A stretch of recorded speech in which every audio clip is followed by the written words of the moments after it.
चलिए, good morning everyone. बेटा थोड़ा जोर से, कम सुनता हूं मैं। और सुनाइए। बढ़िया, इंटर तक आ गए? उम्मीद थी। हाँ सर, तभी आ गए। चलिए शुरू करने जा रहे हैं अपना paper number 2, corporate and other laws. आपका फेवरेट सब्जेक्ट लॉ। बोलिए हाँ। टीचर को खुश करने के लिए बोल दिया करो यार, वैसे बेचारे थ्योरी के टीचर थोड़ा सा इंफीरियरिटी के साथ जी रहे हैं कि बच्चा पढ़ना ही नहीं चाहता थ्योरी के सब्जेक्ट को कहीं पर भी। और बताएं कैसा रहा लॉ का रिजल्ट? पास तो हो ही गई, ऑब्वियस सी बात है। कोई एग्जामिशन वाला है यहाँ पे 60 से ऊपर वाला? इसके लॉ में 60 से ऊपर हो? दिखाओ बेटा, बड़ा गर्व की बात है अगर 60 से ऊपर आए तो दिखाओ जरा, हाथ दिखाओ, मैं भी देखूं कौन से बच्चे हैं मेरी क्लास में। शाबाश, एक ही बच्चा है, बाकी सारे मेरे गले पड़ गए हैं।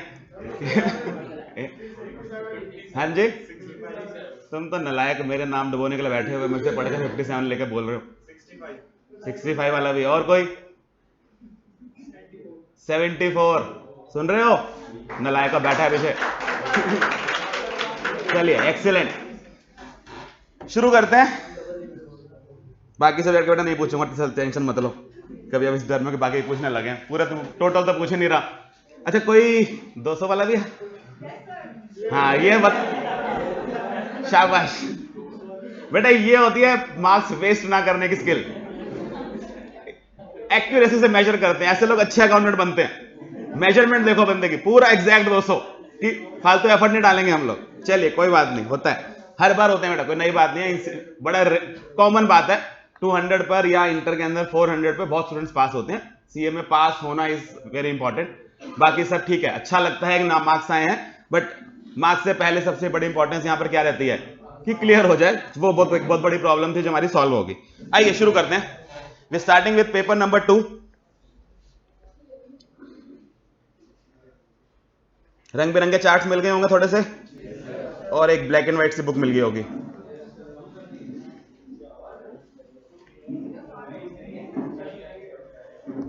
Paper 2 corporate and other laws, 100 marks exam.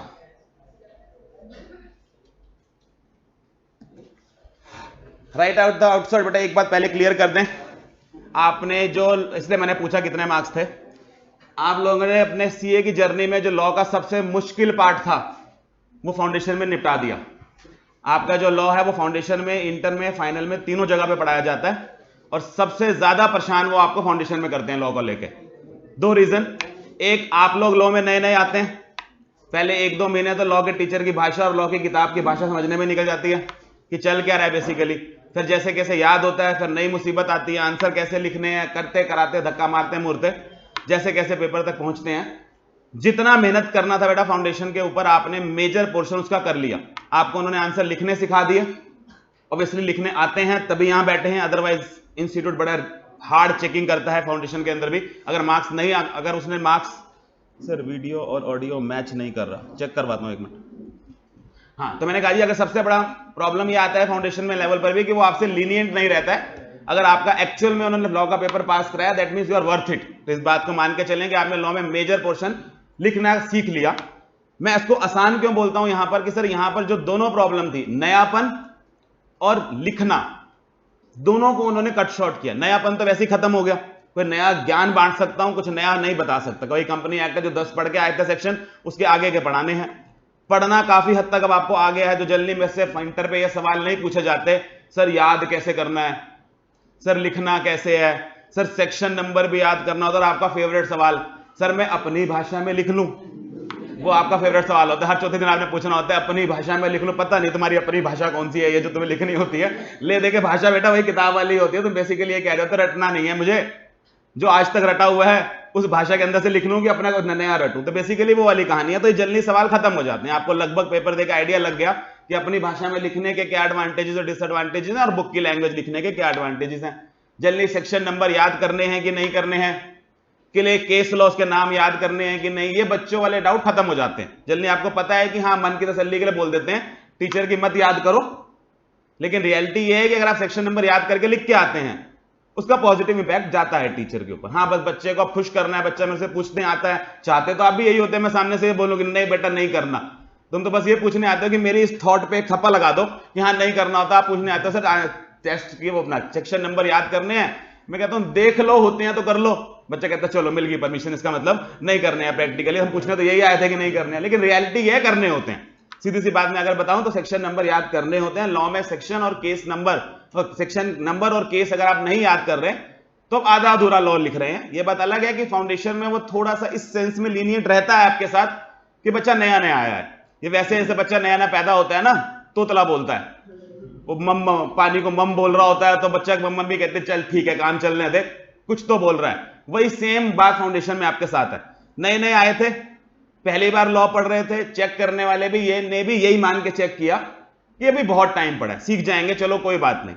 धीरे धीरे जैसे आप इंटर में आएंगे वो आपके साथ स्ट्रिक्टनेस में आते चले जाएंगे, और फाइनल में तो वो आपसे परफेक्शन मांगते ही मांगते हैं कि आपके पास सेक्शन नंबर, केस लॉ, अच्छी लैंग्वेज सब होना चाहिए। तो थोड़ा सा आपको ऑब्वियसली फाउंडेशन से जो आपकी राइटिंग स्किल है उसको इंप्रूव करना पड़ेगा। नो डाउट अगर वही राइटिंग स्किल आप इंटर में लेंगे तो कंपैरेटिवली वो थोड़े से कम मार्क्स देंगे अगर सेक्शन नंबर, केस लॉ नहीं लिखे हैं आप लोगों ने आंसर्स के अंदर। अगर लिख रहे हैं तो ऑब्वियसली बात है, अब उससे ज्यादा इंप्रूवमेंट कुछ नहीं आ सकती। लैंग्वेज पे अगर आप काम कर चुके हैं ऑलरेडी तो उसी लैंग्वेज पे किया हुआ काम अब आपको बेनिफिट देगा। अदरवाइज अगर लगता था कि हाँ थोड़ी सी कमी थी, कि हम उन बच्चों में से थे जिनको अपने आप लिखने में थोड़ी सी तकलीफ आती है, तो आप अभी और काम करिए फिर अपने ऊपर, क्योंकि प्रैक्टिकली बेटा वो थोड़ा सा एक्सपेक्ट करेगा आपसे कि यहां पर लैंग्वेज थोड़ी सी फाउंडेशन के मुकाबले बेटर लिखी जाए। तो आइए शुरू करते हैं पेपर नंबर 2 के बारे में, कॉर्पोरेट एंड अदर लॉ। इससे पहले सब्जेक्ट को इंट्रोड्यूस करूं, खुद को इंट्रोड्यूस कर देता हूं। I am Sahil Grover, I will be taking your corporate and other laws. By qualification, I am a chartered accountant. I am an LLB from Faculty of Law, Delhi University. I am a BCom honors from Shriram College of Commerce, Delhi University. तो मैं आपके साथ corporate and other laws लूंगा, foundation में भी law लेता हूं, मैं ही लूँ। अच्छा कितने नलायक मेरे से पढ़े हुए हैं? वो देखो सबसे पीछे जगह बैठ गए। तुम्हें पीछे भेज दिया, क्या फायदा बेटा। 6 तुम सबसे पहले अकेडमी में आने वाले लोग, इतनी औकात किसी की तुम्हें पीछे बिठा दे? तुम लोग अपने आप क्लास डिसाइड करते हो लगनी है कि नहीं लगनी है। टेस्ट तुम लोग देते नहीं हो, मांग मांग के दे दो, तुम्हें किसी ने पीछे बिठा दिया। चलो कोई बात नहीं, ताजे ताजे आए, कल तुम फिर आगे होगे, मुझे पता है तुम्हारा। बता क्यों बिठाया होगा? संजय सर कहां बोल रहे थे कि मैंने ना बच्चों को इंट्रो दिया, जो पुरागे वाले बच्चे ना इतनी गंदी शक्ल बना रहे थे कि मेरा मन ही नहीं किया इंट्रो देने का, इसलिए तुम गंदी शक्ल मुझे ना दिखे, इसलिए मैं पीछे फेंक दिया कि तुम पीछे जगह बैठो, क्योंकि ऑब्वियसली इंट्रोडक्शन वाला पार्ट सेम रहेगा, अलग थोड़ा हो जाएगा वो। तो आइए शुरू कर रहे हैं हम कॉर्पोरेट एंड अदर लॉ से। आज की अच्छा क्लासेस हमारी 3 घंटे की रहेंगी। अब 3 घंटे की थ्योरी की क्लास, टीचर भी सो जाए बच्चा भी सो जाए। एक तो इसलिए सुबह सुबह रखी गई है ताकि जिसकी रात की नींद पूरी ना हो वो अच्छे से सुबह सुबह पूरी कर ले अपनी नींद यहाँ पे आके। तो प्लीज रात को भैया हाथ जोड़ के विनती है, नींद पूरी करके आना, नहीं तो मेरी क्लास में सोते रहोगे। दूसरा एक हमारे इसमें यह है कि बीच में ब्रेक ले लेंगे, तो हम जल्दी कोशिश ये करेंगे कि 1 घंटा 20 मिनट के 2 पार्ट बना लेंगे क्लास के। एक 1 घंटा 20 मिनट का पार्ट रहेगा, बीच में 20 मिनट ब्रेक ले लीजिएगा, वहां पर आप अपना अच्छे से खाना खाइएगा ताकि सेकंड पोर्शन में और अच्छी नींद आए। तो उसके बाद आप बाकी बच्चा 1 घंटा 20 मिनट कवर करेंगे। बच्चा करता क्या, घर से राजमा चावल पैक करके ले आता है कि ब्रेक में खाऊंगा, 20 मिनट के अंदर बच्चा अच्छी नींद आएगी। तो प्लीज वो वाला काम जरा ध्यान से किया कीजिए। तो 3 घंटे की क्लास लेक्चर रहेंगे हमारे, 2 पार्ट्स में डिवाइड करेंगे, आज भी यही करेंगे। पहले वाला जो पार्ट है उसके अंदर हम बात करेंगे, एक बार सिलेबस का इंट्रोडक्शन ले लेते हैं, जो जनरली फर्स्ट क्लासेस में हमने बात करनी होती है। सिलेबस क्या है, पैटर्न क्या है एग्जाम का, किस तरह से हम कवर करेंगे, पढ़ने का तरीका क्या रहेगा, नोट्स आपने बनाने हैं कि हम बनवाएंगे, सारी बातें क्लियर करते हैं। Then we will start with the course के साथ शुरू करेंगे। आइए अगर बात शुरू करें कॉर्पोरेट एंड अदर लॉस की, तो 2 पार्ट्स में ऑब्वियसली नाम ही बता रहा है, हमारा सिलेबस डिवाइडेड है। One is corporate law and other one is other laws. अगर आप मार्क्स की डिस्ट्रीब्यूशन की बात करें तो कॉर्पोरेट लॉ हमारा 60 मार्क्स की वेटेज रखता है और अदर लॉज हमारा 40 मार्क्स की वेटेज रखता है। 2 पार्ट्स में डिवाइड किया गया है सिलेबस को। सिलेबस को अगर मैं फाउंडेशन से कंपेयर करूं तो बेटा फाउंडेशन के मुकाबले जो आपका सिलेबस है बिल्कुल बराबर है। यानी कि मैं तो इसलिए जज करता हूं कि मैं जो कितने घंटे लगते हैं पढ़ाने में, तो बिल्कुल सेम है, 1-2 घंटे का भी फर्क नहीं पड़ता, 1 लेक्चर का भी अंतर नहीं है, बिल्कुल बराबर सिलेबस है। आसान इस सेंस में कि सिलेबस तो बराबर है, यहां पर आपके पास 30 मार्क्स के एमसीक्यूज आते हैं। सर यही काम अगर इन्होंने फाउंडेशन में करा दिया होता तो वैसे ही लॉ पास हो गया होता हमारा, बिना 40 बनाने में आफत आई पड़ी थी वहां पर हमें। तो यहां पर उन्होंने वो आफत आपसे छीन ली कि आप अब वो बच्चा जिसको थोड़ा सा लिखने में इशू आता है उसको एक बेनिफिट ये होता है कि 30 मार्क्स तो कंसेप्ट बेस्ड पे खड़े होते हैं, जहां आपके एमसीक्यूज पे आ जाते हैं। और जनरली हमने देखा है इस 30 मार्क्स में से बच्चा बड़ी आसानी से, सिर्फ ना भी पढ़ता हो, मतलब पूरी कोशिश कर ले कि फेल होकर दिखाऊंगा, तो भी 20-25 नंबर ले लेता है बड़ी आसानी से, क्योंकि क्लास में कॉमन बातें होती हैं जो कवर हो जाते हैं। तो बाकी सिर्फ जो बात आप कर रहे हैं वो सिर्फ बचे हुए के लिए कर रहे हैं। तो इसमें जनरली जो स्कोरिंग होती है लॉ के पेपर में, जैसे मैंने यहां पूछा कितनों के 60 से ऊपर है, हार्डली 4-5 मिले। यही मैं इंटर के बाद पूछूं तो इंटर में ऐसा नहीं होता। इंटर में जो बच्चा जल्दी या तो फेल हो रहा होता है, वो बच्चा अच्छे से फेल हो रहा होता है, किसी में भी 40 नहीं लूंगा, सब में फेल होऊंगा। अदरवाइज जब वो पास होता है तो जल्दी हमने देखा है इसके अंदर 60 मार्क्स बड़े इजीली बन जाते हैं। उसका एक बहुत बड़ा कारण ये 30 मार्क्स का एमसीक्यूज है, क्योंकि इसके अंदर आपके पास जो बच्चा थोड़ा सा अच्छे से पढ़ जाता है कई बार 30 के 30 निकाल देता है, क्योंकि कोई एमसीक्यू में कितना ही मुश्किल पूछ लेंगे बेटा लॉ के अंदर, वो आपसे स्ट्रेट फॉरवर्ड प्रोविजन ही पूछेंगे, तो एक कंपैरेटिवली आसान रहता है। तो दो पार्ट में हमारे पास डिवाइडेड है, एक कॉर्पोरेट लॉ है 60 मार्क्स का, दूसरा हमारे पास अदर लॉज है 40 मार्क्स का। कॉर्पोरेट लॉ की बात करें तो कॉर्पोरेट लॉ ऑब्वियसली किससे बात करता है? कंपनीज एक्ट 2013 से। सर ये तो हम फाउंडेशन भी पढ़ के आए, फाउंडेशन में कितना पढ़ के आए? इत्तू सा, कितना था वो इत्तू सा? 10 सेक्शन। सर टोटल 10 सेक्शन पढ़े थे वहां पर, भाई इससे ज्यादा नहीं पढ़े थे। हैं कितने कंपनी एक्ट में? हैं कितने सर? 470 सेक्शंस हैं।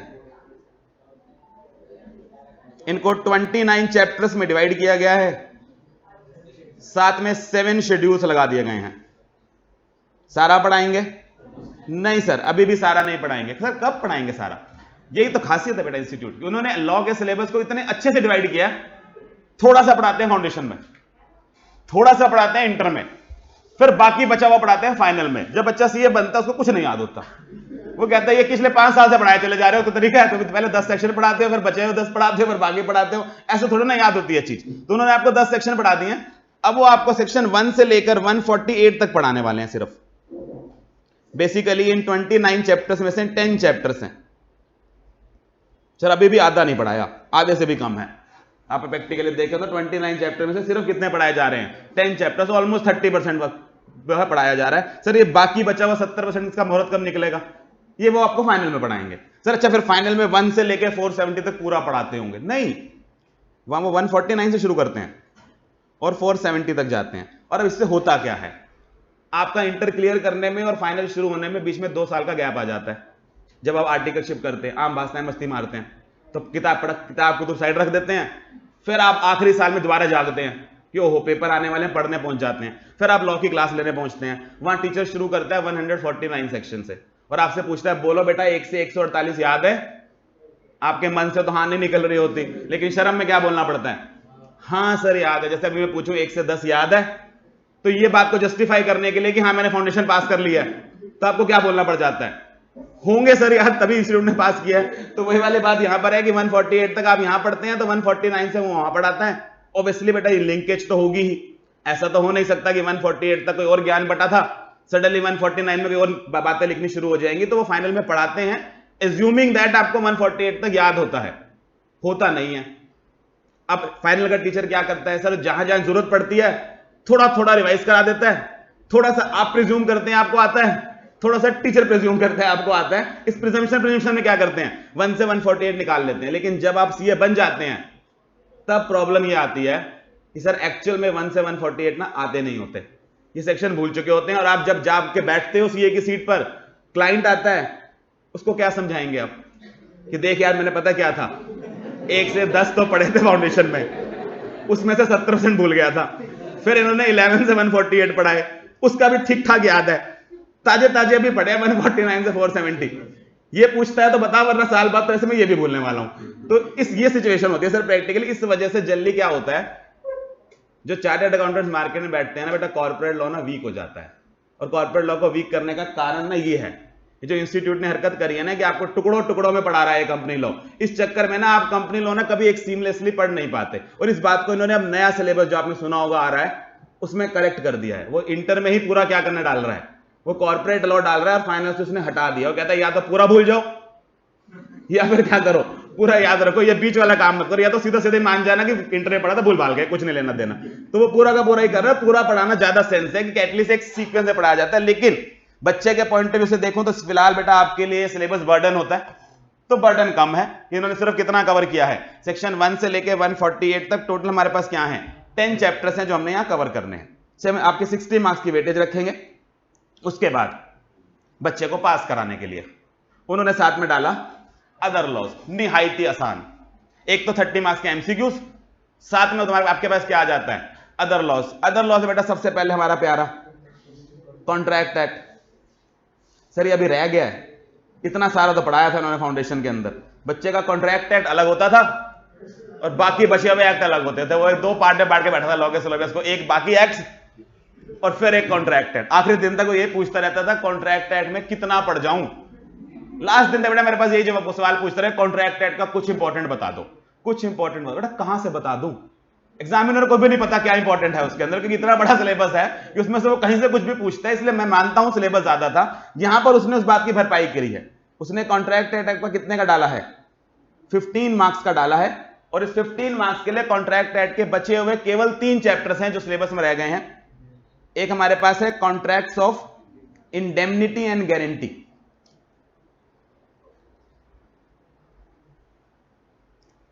कितने सेक्शन पढ़ के आए थे फाउंडेशन में कॉन्ट्रैक्ट एक्ट के? हाँ जी बेटा ये नहीं पूछ रहा तुमने कितने पढ़े थे, सिलेबस में कितने थे। क्वेश्चन का करेक्ट इंटरप्रिटेशन निकाला करो। तुमने तो पता नहीं क्या पढ़ा था, छोड़ो उसको। थे कितने सिलेबस में? सर 1 से लेकर 73 तक थे। दिस वाज द सिलेबस जिसको आप जनरल प्रिंसिपल्स ऑफ लॉ बोलते हैं। 1 से लेकर 73 तक उन्होंने हमारे साथ कवर किए थे। इनफैक्ट बेटा 75 तक कायदे से सिलेबस में थे।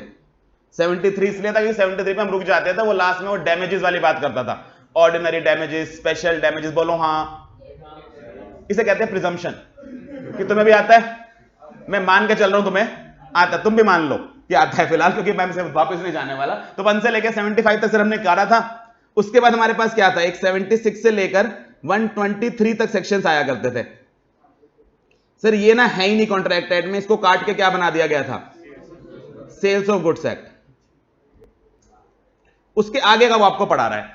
124 से लेकर 147 तक ये कवर्ड है। उसके बाद आपके पास है contracts of bailment and pledge, section 148 से लेकर 181 तक।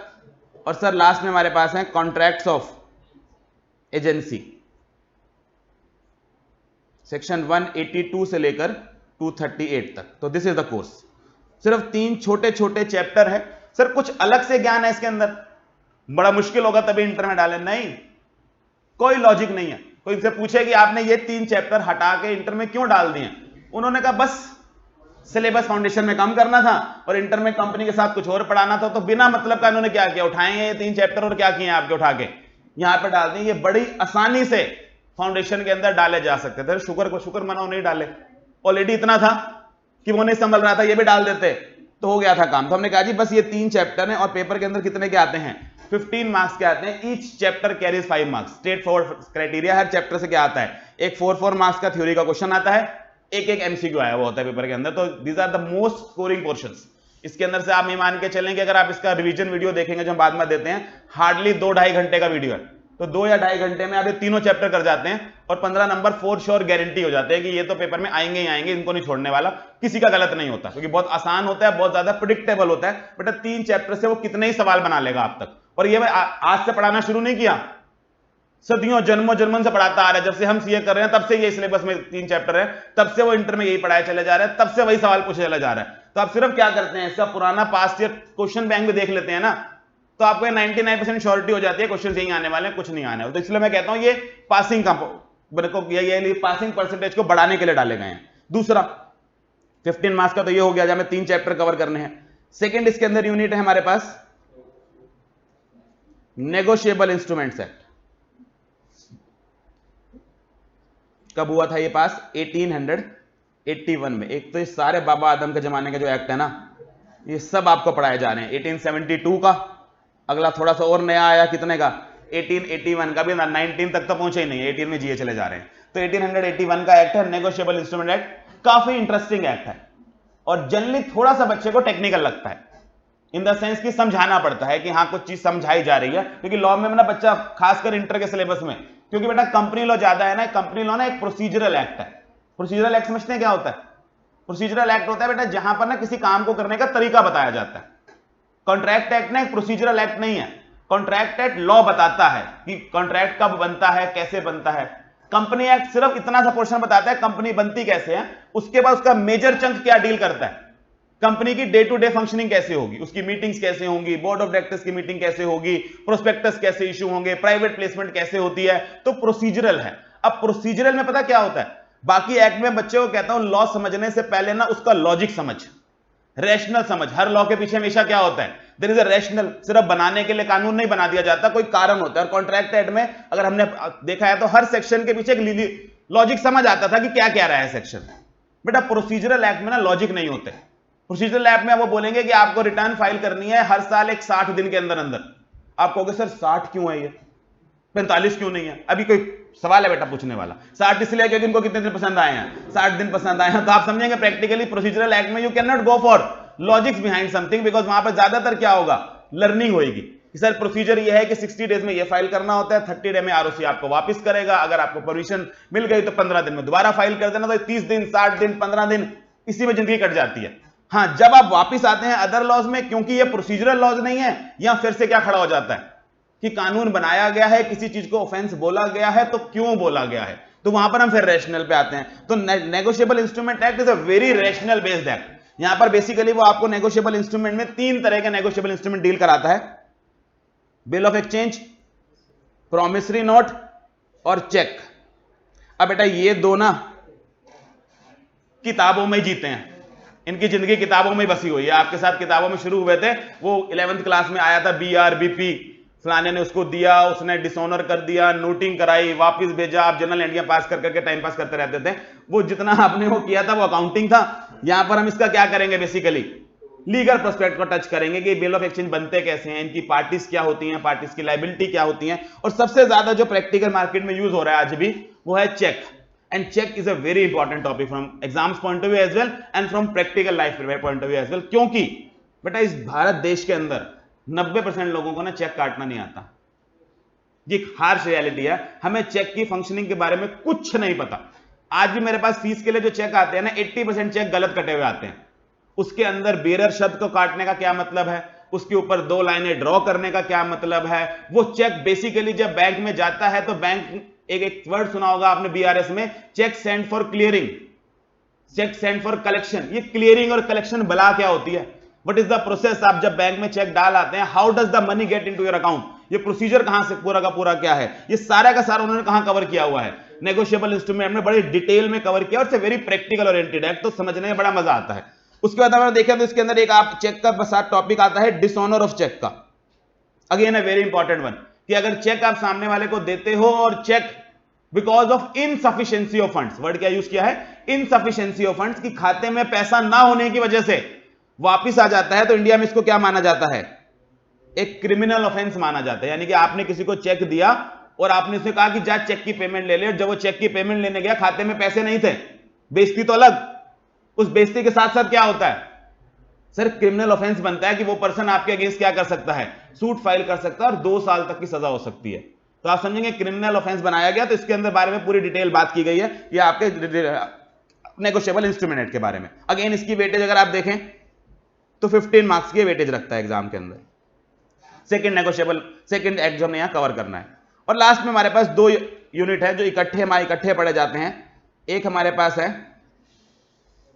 जनरल क्लॉजेज एक्ट 1897, और दूसरा है हमारे पास interpretation of statutes, deeds and documents. Interpretation of statutes, deeds and documents, दोनों की कंबाइंड वेटेज बेटा 15 मार्क्स की है। दोनों मिलके चलते हैं इकट्ठे। कई बार ये थोड़ी सी बाजी मार जाता है, 9 तक पहुंच जाता है, ये 6 पे रह जाता है। कई बार ये 9 तक चला जाता है, वो कहां चला जाता है, 6 पे। जनरली हम इनकी एवरेज वेटेज 8 और 7 की लेके चलते हैं, कि जनरली इस तरह का पेपर में आता है। हाँ, थोड़ा बहुत ऊपर नीचे 2-3 नंबर का कई बार हो जाता है, डिपेंडिंग ऑन कि एक क्वेश्चन वहां ज्यादा पूछ लिया, एक यहां कम पूछ लिया। दोनों को इकट्ठा इसलिए किया गया है क्योंकि दोनों के दोनों एक कॉमन एस्पेक्ट के बारे में बात करते हैं, जिसको हम क्या बोलते हैं, इंटरप्रिटेशन। इंटरप्रिटेशन का मतलब क्या होता है, have you heard this word ever? Interpretation होता क्या है सर? इंटरप्रिटेशन मतलब होता है किसी भी चीज का करेक्ट मीनिंग निकालना। To find out the true meaning of something is legally known as interpreting the law. और ये इंटरप्रेट करना लॉ को किसका काम होता है सर? ये काम होता है बेसिकली हमारे देश में जुडिशरी का। पिछली क्लास में थोड़ा सा ज्ञान बटा होगा, एक लेजिस्लेचर होती है, पार्लियामेंट नाम बुलाया जाता है, फिर एक एग्जीक्यूटिव होती है जो भारत सरकार कहलाती है, और तीसरा ऑर्गन क्या होता है, जुडिशरी होता है। सर ये जो इंटरप्रिटेशन वाला काम है ना, ये प्योरली किसकी डोमेन है, ये जुडिशरी की डोमेन है। तो हमने कहा जी हम क्या कर रहे हैं यहां पढ़ के, इसको जज तो बनने नहीं वाले हम लोग, तो हम इंटरप्रिट क्यों देख रहे हैं। उन्होंने कहा जी देखिए आपको लॉ पढ़ते समय यह पता होना चाहिए कि ये लॉ अगर कोर्ट्स पढ़ेंगे तो इसका क्या मीनिंग निकालेंगे, कि अल्टीमेटली वही मीनिंग हमें फॉलो करना पड़ेगा ना। तो you should learn how to read laws, और इसलिए उन्होंने ये 2 एक्ट आपके साथ डाले जो कि इंटरप्रिटेशन में हेल्प करते हैं। बेसिकली जनरल क्लॉजेज एक्ट क्या है, उन्होंने कहा जी जनरल क्लॉजेज एक्ट नाम ही बता रहा है, general clauses. General clauses means कुछ ऐसे प्रिंसिपल्स, कुछ ऐसी डेफिनेशंस जो आप किसी भी कानून को पढ़ते समय यूज कर सकते हैं। सर हमने हर एक्ट पढ़ा ना, हर एक्ट की स्टार्टिंग में एक डेफिनेशनल सेक्शन होता है। ज्यादातर कौन सा नंबर होता है, सेक्शन 2 होता है। कॉन्ट्रैक्ट एक्ट पढ़ी, वहां डेफिनेशनों की लाइन लगी हुई थी। कंपनी एक्ट पढ़ो, वहां डेफिनेशनों की लाइन लगी हुई है। पर्पस क्या है उन डेफिनेशनल सेक्शन का, हमने कहा जी उसका पर्पस ये होता है कि जब वो एक्ट पढ़ते हैं ना, उस एक्ट को पढ़ते समय कई बार दिक्कतें आती हैं, आप उन वर्ड से क्या करिए, उनका मीनिंग निकाल लीजिए और उनको वहां लगा दीजिए। It serves as a dictionary for that particular act. अब कुछ शब्द ऐसे हैं बेटा जो ना हर एक्ट में इस्तेमाल होते हैं, लेकिन मजे की बात यह है वो किसी एक्ट में डिफाइंड नहीं है। जैसे ईयर क्या होता है, मंथ क्या होता है, सेंट्रल गवर्नमेंट क्या होती है, स्टेट गवर्नमेंट क्या होती है, ऑफिशियल गैजेट क्या बला होता है, आप बोले तो पर्सन किसको बुलाते हैं, उसके बाद हम बात करें तो प्रॉपर्टी क्या होती है। ये ऐसे शब्द हैं जो आपको हर एक्ट में धड़ल्ले से यूज होते मिलेंगे। हमने कंपनी एक्ट पढ़ा था, उसमें लिखा होता है कि सेंट्रल गवर्नमेंट नोटिफाई करेगी ऑफिशियल गैजेट में, तब सेक्शनल फोर्स आएगा। ना उन्होंने बताया सेंट्रल गवर्नमेंट क्या होती है, ये बताया ना उन्होंने ये बताया नोटिफिकेशन ऑफिशियल गैजेट में होती है, ऑफिशियल गैजेट क्या भला होती है। ना आपने पूछा ना हमने बताया, आपने मान के चले कि सेंट्रल गवर्नमेंट तो हमें पता है ये होती है, यही होती होगी। ऑफिशियल गैजेट हाँ टीचर ने बता दिया, ये किताब होती है उसके अंदर डालती है सरकार, उसको क्या बोलते हैं, ऑफिशियल गैजेट। ये वर्ड बेटा कंपनी एक्ट में डिफाइन क्यों नहीं है, कायदे से डिफाइन होने चाहिए। उन्होंने कहा कि कंपनी एक्ट में कैसे डिफाइन करें, ये शब्द ना हम हर जगह लिखते हैं, और हर जगह लिखने के मतलब से प्रॉब्लम क्या आएगी, हर जगह इसको डिफाइन करना पड़ेगा, it will lead to a great amount of repetition. इसलिए उन्होंने इसका एक तरीका ढूंढा, उसने बेटा एक एक्ट बनाया जनरल क्लॉजेज एक्ट, और उनमें कुछ जनरली यूज्ड शब्द को क्या किया, वर्ड्स को क्या किया, डिफाइन कर दिया कि भैया देखो इन शब्द को कहीं भी आए ना ये शब्द, इसका मीनिंग कहां से उठा लेना, जनरल क्लॉजेज एक्ट। सर इसका मतलब यहां पर एक तो डेफिनेशनों की लाइन दिखाई देगी, दूसरा यहां पर कुछ जनरल प्रिंसिपल्स ऑफ लॉ दिखाई देंगे।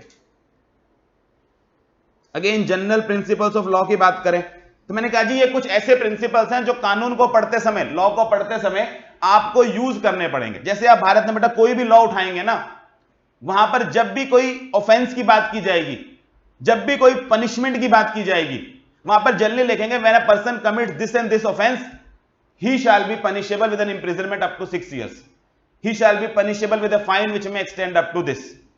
बार बार बेटा शब्द लिखा गया ही। लोग कहते हैं ये सारे गंदे काम करने की जिम्मेवारी ये इन ही वालों ने उठा रखी है, ये कभी गलती से ऑब्लिक लगा के शी भी डाल दिया करो एक्ट के अंदर। एंटायर एक्ट पढ़ लीजिए बेटा, कहीं पर भी हमेशा जो वर्ड्स होंगे मैस्कुलिन मिलेंगे आपको, सारी की सारी टर्मिनोलॉजीज किसमें मिलेंगी, मैस्कुलिन में मिलेंगी। और जब इस तरह की टर्मिनोलॉजी लॉ में यूज होनी शुरू हुई ना, लॉयर्स ने इस बात का फायदा उठाना शुरू किया। जैसे ही क्लाइंट फीमेल निकलती थी ना, वो कोर्ट में जाके क्या बोलते थे, एक्ट पढ़ो, उसमें लिखा हुआ है ही शैल बी पनिशेबल, ये कहीं से ही ना है, इनके ऊपर ये एक्ट ही अप्लाई नहीं करता। तो आप प्रैक्टिकली समझे, आप या तो सारे एक्ट्स में ही के साथ ऑब्लिक लगा लगा के क्या डालो, शी डालो। उन्होंने वंस फॉर ऑल समस्या सुलझाई, उन्होंने कहा ना ना ना ये एक्ट सोच के बनाए गए हैं, इनमें हमें मालूम था, हमने लैंग्वेज क्या लिखी है, मैस्कुलिन लिखी है। इसलिए जनरल क्लॉजेज एक्ट में उन्होंने एक सेक्शन डाल दिया कि जब भी किसी एक्ट को पढ़ते समय मैस्कुलिन वर्ड्स आएंगे, आप उसके साथ साथ क्या रीड कर जाइएगा, उसके अंदर फेमिनाइन वर्ड्स रीड कर जाएगा। दैट इज द रीजन जिसकी वजह से हर एक्ट में क्या लिख दिया जाता है, मैस्कुलिन लिख दिया जाता है, बिकॉज दे नो कि इस बात को कवर करने के लिए कौन खड़ा है पीछे, जनरल क्लॉजेज एक्ट करें। दैट इज क्लासिक एग्जांपल कि सर जनरल क्लॉजेज एक्ट में किस तरह की बातें हैं। इसमें कुछ जनरल प्रिंसिपल्स हैं जो किसी भी कानून को पढ़ते समय आपको जरूरत पड़ सकती है। उन्होंने उनको यहां पे क्या किया है, इकट्ठा कर दिया है कि इनको एक जगह कंपाइल करके यहां पे डाल दिया जाए। अच्छा ये तो है बेटा एक्ट, आप इसको देखेंगे तो इसमें एक्ट लिखा ही नहीं हुआ। यहां क्या लिखा हुआ है, interpretation of statute, deeds and document, this is not an act, ये कोई एक्ट नहीं है। मैंने कहा जी ये क्या है, उन्होंने कहा जी ये कोर्ट की तरफ से खुद ले डाउन किए गए क्या हैं, कुछ प्रिंसिपल्स हैं। कानून बेटा जज के सामने जब सारा दिन केसेस आते हैं ना, उन्होंने over a period of time अपने गाइडेंस के लिए, अपनी कन्वीनियंस के लिए कुछ रूल्स, कुछ प्रिंसिपल्स बनाए हैं कि कानून को कैसे पढ़ा जाना चाहिए। जैसे सबसे पहला प्रिंसिपल उन्होंने बनाया है rule of literal interpretation. Literal interpretation मतलब क्या होता है? उन्होंने कहा जी लिटरल का मतलब है कानून में जो लिखा है ना, जज को ठीक लगे या गलत लगे, जज की जिम्मेवारी है उसके बेसिस पर एज इट इज जजमेंट दे देना। आपको जज ऐसे जज लगता है ये कानून गलत है, इसकी लैंग्वेज गलत है, इसके हिसाब से इस चीज को ऑफेंस नहीं होना चाहिए, मैंने कहा तुम्हारा काम कानून बनाना नहीं है, तुम्हारा काम केवल क्या है? कानून को इंप्लीमेंट करना। और इंप्लीमेंट करने का बेसिक रूल क्या है?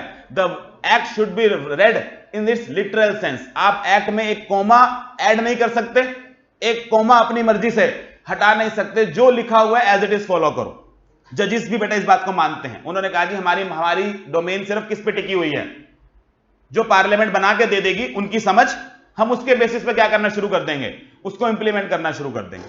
अब होना क्या शुरू हुआ बेटा, over a period of time काफी समय तक ना ये लिटरल इंटरप्रिटेशन जजों ने फॉलो करी, लेकिन धीरे धीरे क्या होना शुरू हुआ, जजिस को सामने से ये लगने शुरू किया कि हम लोग यहां पर जज बन के बैठे हैं कि मशीन बन के बैठे हैं, कि जो आप हमारे सामने डालते हैं तो कंप्यूटर करता है, सही डेटा दो तो भी आंसर दे देगा, गलत दो तो भी दे देगा, उसको कोई लेना देना नहीं है, कि जो कहोगे हम करना शुरू कर देंगे। उन्होंने कहा हम ह्यूमन बींग्स हैं, हमें समझ आता है कि ये कानून जो बनाया गया है ये रीजनेबल नहीं है, ये गलत बात लिखी गई है, मेरा पर्पस है जस्टिस देना है, सामने खड़ा हुआ पर्सन इस बात को साबित कर पा रहा है कि ये कानून गलत है, इसलिए मुझे मत पनिश करिए, तो हम आंख बंद करके ये बोलते रहे कि नहीं नहीं लॉ में लिखा हुआ तुम्हें दे देंगे। उन्होंने क्या कहा जी हम लिटरल से आगे बढ़ेंगे और किसकी तरफ जाएंगे? Reasonable interpretation. क्लासिक एग्जांपल लेता हूं बेटा, पीछे कानून बनाया गया था कि अगर आप लोग अपने प्राइवेट व्हीकल से ट्रेवल कर रहे हैं ना तो आपको मास्क लगाना है। उसमें एक बहुत बेतुकी बात थी कि अकेले भी जा रहे हो ना तो भी पागलों की तरह मास्क लगा के बैठे रहोगे आधी गाड़ी के अंदर। अब लोगों ने जाके कोर्ट में चैलेंज किया इस बात को।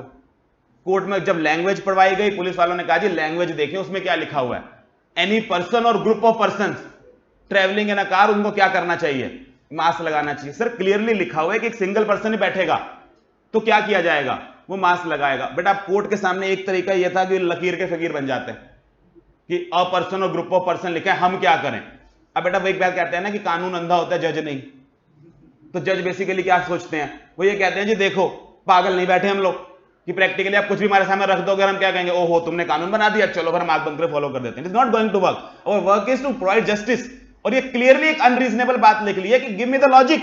ये सिंगल पर्सन अगर खाली अपनी गाड़ी में बंद करके बैठा है शीशा, तो इसको कौन सा रीजन है कि इसको लगाओ? इसलिए उन्होंने क्या कहा, उन्होंने कहा जी हम लिटरल इंटरप्रिटेशन नहीं लेंगे इसकी, इसको रीजनेबली कंस्ट्रू करते हैं और वन पर्सन को क्या कर देते हैं, हटा देते हैं कि वन पर्सन अगर अकेला जा रहा होगा तो पहनने की जरूरत नहीं। और आप समझे इसलिए इस चीज को आने में टाइम लगा क्योंकि कोर्ट तक ये बात गई। कोर्ट ने क्या किया, इसको एक तरह से इंटरप्रेट किया कि हाँ लिटरल पे नहीं जाते, किस पे जाते हैं, रीजनेबल पे जाते हैं। तो आप जल्दी इसके अंदर क्या करेंगे, इस तरह के आपके पास 5-6 क्या दिए गए हैं, अलग अलग रूल्स दिए गए हैं जो आपको पढ़ाएंगे। और प्रैक्टिकली पेपर में आप देखेंगे तो स्ट्रेट फॉरवर्ड वो आपसे इनमें से किसी रूल के बारे में एक शॉर्ट नोट पूछ लेगा। ये पहले आपका अगर आपको याद है बड़े इंटर से पहले ना एक टॉपिक हमारा जो सिलेबस था उसको आईपीसी बुलाया जाता था, सीपीटी, आईपीसी और फाइनल ये नाम हुआ करते थे। उसके बाद वो क्या बन गए, फाउंडेशन, इंटर और फाइनल बन गए। तो जब ये आईपीसी हुआ करता था ना उसके अंदर ये नहीं हुआ करता था, ये तब फाइनल में हुआ करता था। और ये फाइनल के टॉपिक से उठाकर इन्होंने क्या किया, एज इट इज आपके यहां इंटर में डाल दिया था। सिलेबस में बिल्कुल सेम बातें वहां पढ़ाई जाती थी, वही सेम बातें किसको पढ़ा रहे हैं, वो इंटर लेवल पे पढ़ा रहे हैं। वहां भी वो एक सवाल पूछते थे 5 नंबर का बच्चे से। यहां पे जल्दी हमने देखा है कि क्या होता है, 1 या 2 सवाल 2 या 4 नंबर के आपके पास के अंदर डायरेक्ट थ्योरी बेस्ड आते हैं। तो ये बहुत ज्यादा थ्योरी बेस्ड एक्ट हैं दोनों, लेकिन पढ़ने में काफी इंटरेस्टिंग है। आपको एक्चुअल में थ्रू आउट द लाइफ काम करेंगे कि कानून पढ़ा कैसे जाता है। ठीक है जी, विद दिस हमारा हो गया सिलेबस वाला पार्ट पूरा कि सर 60 मार्क्स का यहां से आता है, 40 मार्क्स का यहां से आता है। लेकिन अगर सर हम ये टोटल मारे तो आपने 15 कितना कर दिया इसको, 45। इससे हमारी आती है नेक्स्ट बात पैटर्न एग्जाम का। और बेटा ये पैटर्न तो बस जो पैटर्न इन्होंने बनाया है ना, ऐसा पैटर्न भारत में किसी एग्जाम में नहीं है जो इन्होंने बनाया। आपका फाउंडेशन का पैटर्न ना इतना अच्छा पैटर्न था ना, अच्छा इन द सेंस कि हम प्रेडिक्ट कर सकते थे कौन सा क्वेश्चन का कौन सा पार्ट किस एक्ट से आता है और कितने मार्क्स का आता है। ये फाउंडेशन में पूरे 100% प्रेडिक्टेबल था। आपको नहीं बताया गया तो अलग बात है, लेकिन वहां पर A part, B part, C part कौन से एक्ट से आएगा, केस स्टडी आएगा या थ्योरी आएगा, ये तक क्लियर है। इतना स्ट्रॉन्ग पैटर्न है एग्जाम का कि आप बिल्कुल जज करके जा सकते हैं। अच्छा आज कितने बच्चे ऐसे जिन्होंने एलएलपी छोड़ दिया था, एलएलपी पढ़ा ही नहीं? रीजन मैं बताता हूं सर, क्योंकि पता था वो 2 का क्या आता है, बी पार्ट आता है 5 नंबर का क्वेश्चन होता है, साथ में एक ए पार्ट होता है कॉन्ट्रैक्टेड का 7 नंबर का क्वेश्चन। बच्चा कहता है जी मेरे लिए क्वेश्चन आता ही नहीं है, एग्जिस्ट ही नहीं करता, भाड़ में गया वो क्वेश्चन, मेरा पेपर ही कितने का है 1 के बाद सीधा 3 है। तो वो बच्चा क्या करता था, क्योंकि इतना ज्यादा स्ट्रॉन्ग पैटर्न था, यू न्यू कि एक क्वेश्चन आएगा 2 का बी पार्ट और एलपी से आएगा, आप बड़े इजीली क्या करते थे, एलपी को छोड़ देते थे ज्यादा बच्चा कि क्या करना है 5 नंबर के लिए एक जगह मेहनत करूं। यहां नहीं कर सकते, क्योंकि यहां पर कहने को पैटर्न है, लेकिन वो पैटर्न अपने आप में नॉन एग्जिस्टेंट पैटर्न है। देखा तो उन्हें है क्या, उन्होंने कहा जी पहली बात तो पेपर 2 पार्ट्स में आएगा, एक सेक्शन ए होगा, एक सेक्शन बी होगा। सेक्शन ए 30 मार्क्स एमसीक्यूज, अलग से क्वेश्चन पेपर आएगा, अलग से आपको इसके लिए एक ओएमआर शीट प्रोवाइड की जाएगी, ओएमआर शीट के ऊपर वहीं पर भरना है, क्वेश्चन पेपर वहीं सबमिट करके आना है। क्वेश्चन पेपर बाहर वो नहीं आने देते हैं, रीजन बीइंग वो एमसीक्यूज बाहर आ जाते हैं, तो वो प्रिडिक्टेबिलिटी बन जाती है, वो छुपा के रखते हैं एमसीक्यूज को। लेकिन बाहर लाने का तरीका आप लोग हैं, आप लोग आगे हमें बताते हैं कि सर ये आया था पेपर के अंदर, ये आया था, और बेटा इससे ज्यादा अनरिलायबल तरीका ना कोई नहीं है, क्योंकि तुम्हें कुछ नहीं पता होता क्या आया हुआ था। आपको 3 घंटे बाद बार बुला के पूछो ना 2 क्वेश्चन बता दे, 2 नहीं बता पाते तुम 30 में से ढंग से। मुझे लगता है कि चल 1200-150 बच्चा पेपर देने गया है, 30 क्वेश्चन तो मैं कंपाइल कर ही लूंगा उन बच्चों से पूछ के। मजाल की बात बेटा कभी नहीं हो पाया 30 पूरे, हद से हद 12-13 क्वेश्चन पता चलते हैं कि ये आए थे। दिमाग खराब, मुझे समझ नहीं आता आप लोगों को 20 मिनट पहले आप उसको दिख दे रहे होते हैं, क्वेश्चन पेपर आपके हाथ में होता है, बाहर आते हैं सर याद नहीं है। और जिसको याद भी होता है वो सबको ना एक आधा जो ट्रिकी क्वेश्चन होता है ना, जो किसी का नहीं आया होता, वो क्वेश्चन पक्का बाहर पहुंच जाता है कि ये क्वेश्चन सबको पता होता है, ये नहीं हुआ मेरा।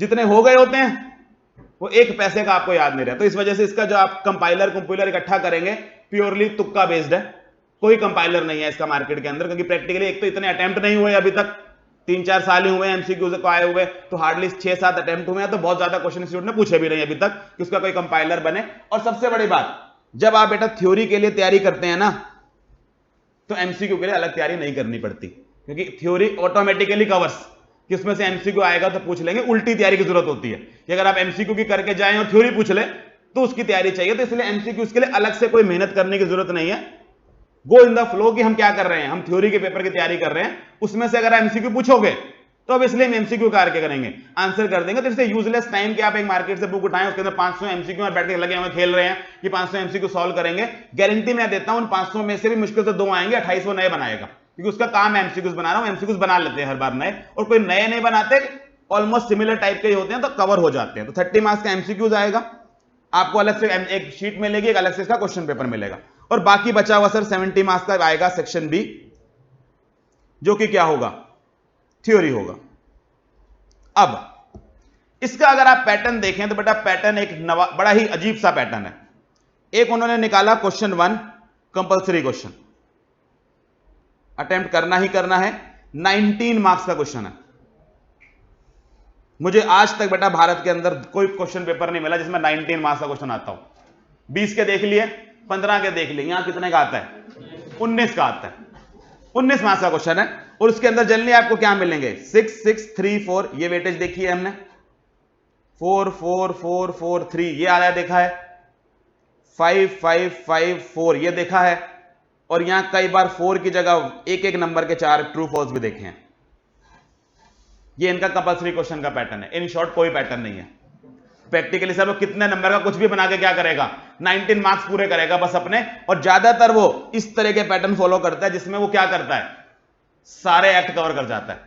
यहां वो एलएलपी वाली कहानी नहीं है छोड़ जाऊंगा, आप छोड़ के जाओ। कंपल्सरी क्वेश्चन में क्या करेगा, सबसे पहले एक क्वेश्चन तो पक्का डालेगा उस एक्ट से कि लो स्वागत है पेपर में, आओ आपका एक क्वेश्चन तो यहीं गया। तो छोड़ने की गलती तो बेटा करना मत यहां पर, क्योंकि पैटर्न इतना ज्यादा जंबल्ड अप है कि वो आपको फंसा लेगा उस पेपर के अंदर अगर आप कुछ भी छोड़ के जाएंगे तो। उसके बाद अगर आप क्वेश्चन 2 से बात शुरू करें तो क्वेश्चन 2, 3, 4 और 5, ईच क्वेश्चन 17 मार्क्स ईच। वाह सर, इनाम मिलना चाहिए ऐसे एग्जामिनर को जिसने बनाया है बैठ के पैटर्न 19 मार्क्स का। और उसके बाद उन्होंने क्या किया, 4 क्वेश्चन डाले हैं 17 मार्क्स के, एनी 3 आपको अटेम्प्ट करने।